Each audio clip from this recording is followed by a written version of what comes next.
Hello friends, આજે છે 8 March એટલે કે આંતરરાષ્ટ્રીય મહિલા દિવસ. સૌપ્રથમ બધી જ મહિલાઓને આંતરરાષ્ટ્રીય મહિલા દિવસની ખૂબ ખૂબ શુભેચ્છાઓ. આજે આપણે એક વાત કરવી છે મહિલાઓ વિશે. હું બસ એટલું જ કહેવા માગું છું કે તમે સતત કંઈક કામ કરો છો રેગ્યુલર. કોઈ જોબ કરે છે કે કોઈ પ્રાઇવેટ ફર્મમાં છે, કોઈને પોતાનું કંઈ પ્રોફેશન છે, કંઈ પણ કરીએ છીએ આપણે, તો આપણે શું આશા રાખીએ છીએ કે ભાઈ આપણને મહિનાના અંતે જોબ કરતા હોય તો એક મોબાઈલમાં મેસેજ આવી જાય કે your salary is credited in this account, અને એ જોઈને આપણે રાજી થઈ જઈએ કે ભાઈ મહિના દિવસની મહેનત છે એનું ફળ મળી ગયું, અને એનાથી આપણે બીજા મહિના પણ કામ કરવા માટે મોટિવેટ થઈએ છીએ. પોતાનું પ્રોફેશન હોય તો આપણને ખબર હોય છે કે આપણું નોલેજ યુઝ કરીને આપણે વધુ મની અર્ન કરી શકીશું.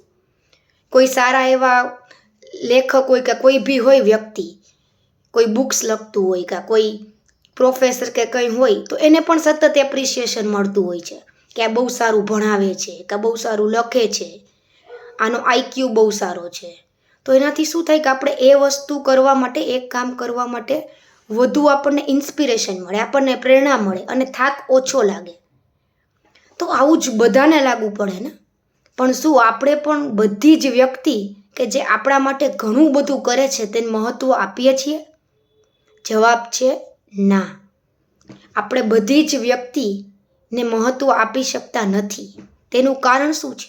તેનું કારણ છે આજની આ એકદમ ફાસ્ટ લાઈફ. આપણી આસપાસની ઘણી બધી મહિલા એવી છે કે જેને આપણે ઇગ્નોર કરીએ છીએ. તેઓ આપણી સાવ પાસે છે, આપણા ઘરમાં જ છે ઇવન, તેમ પણ આપણે તેને મહત્ત્વ નથી આપી શકતા કારણ કે તેનું નામ પેજ 3માં નથી આવતું. તે એટલા ફેમસ નથી કે બધા નામ લેતા જ તેને ઓળખી જાય, પરંતુ તેનું મહત્ત્વ ખૂબ જ છે આપણા જીવનમાં. અને તે મહિલાઓ છે ઘરની ગૃહિણીઓ, તમારી માતા, પત્ની, બહેન, દીકરી, કે જે તમારી આસપાસ જ છે. અને જરૂરી નથી કે બધા કોઈ પણ કામ કરે જ, ઘરની બહાર જાય જ. અમુક લોકો ઘરમાં રહેવાનું પસંદ કરતા હોય, ઘર સાચવતા હોય, અને અમુક લોકોને બહારનું કામ કરવું હોય છતાં સિચ્યુએશન એવી ન હોય કે કરી શકતા હોય. જોઈન્ટ ફેમિલી હોય અથવા તો બાળકો નાના હોય તો તે લોકો લેટ ગો કરતા હોય પોતાની ઈચ્છાઓને. અને જે લોકો ખુશીથી ઘર સંભાળે છે તો તે પણ ખૂબ જ અઘરી વસ્તુ છે. આખા ઘરને, આવડા મોટા ઘરને હેન્ડલ કરવું, ઘરમાં બધી વ્યક્તિઓની પસંદ નાપસંદ એ બધું સાચવવું, યાદ રાખવું અને એ રીતે સતત વર્તન કરવું એ ખૂબ અઘરું છે. તમે એકવાર ટ્રાય કરી જુઓ. એક દિવસ તમે કોઈ વસ્તુ કરો ને, તમારા બોસને, તમે જાઓ ઓફિસ અને તમારા બોસને ગમતી કોઈ એક વસ્તુ કરો, તમે સતત કરો. એના માટે એક કાર્ડ બનાવીને લઈ જાઓ. એપ્રિશિએટ નથી કરતા, ઇટ્સ ઓકે, બીજે દિવસે લઈ જાઓ. ન મળ્યું કંઈ એપ્રિસિએશન, ઇટ્સ ઓકે, ત્રીજે દિવસે તમે શું કરશો? આને કંઈ આપવું જ નથી, આને કંઈ કદર જ નથી. પરંતુ એ જ વસ્તુ આપણા ઘરની મહિલાઓ સતત કરે છે અને આપણે એને એપ્રિસિએશન દેવાનું ભૂલી જઈએ, છતાં પણ એના પ્રયત્નમાં, એની લાગણીમાં 1% પણ ફરક પડતો નથી.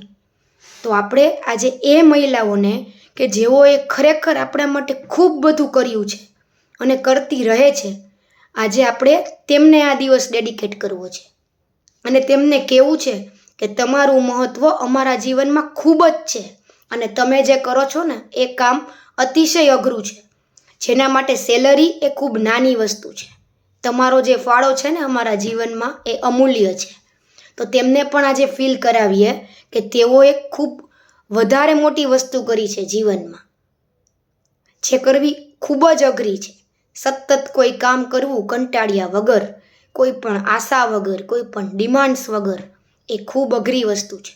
તો આજે આ મહિલા દિવસ નિમિત્તે આપણે આપણા ઘરની ગૃહિણીઓને કે જેઓ આપણા માટે થઈને પોતાની લાઈફ તો ભૂલી જ ગઈ છે, તેમને મહિલા દિવસ ડેડિકેટ કરીએ અને એક નાનકડું ગુલાબ આપીને કે કોઈ નાનકડી વસ્તુ આપીને, ઇવન એક ચોકલેટનો કટકો આપીને પણ એપ્રિશિએટ કરી શકીએ, તો પણ તે રાજી થઈ જશે અને તેમને પણ એમ થશે કે અમારું જે કર્યું છે એ એળે નથી ગયું. તો ચલો આજે મહિલા દિવસ ઉજવીએ અને ફટાફટ આપણા જે ઘરની મહિલાઓ છે તેને મહિલા દિવસની શુભેચ્છાઓ પાઠવીએ.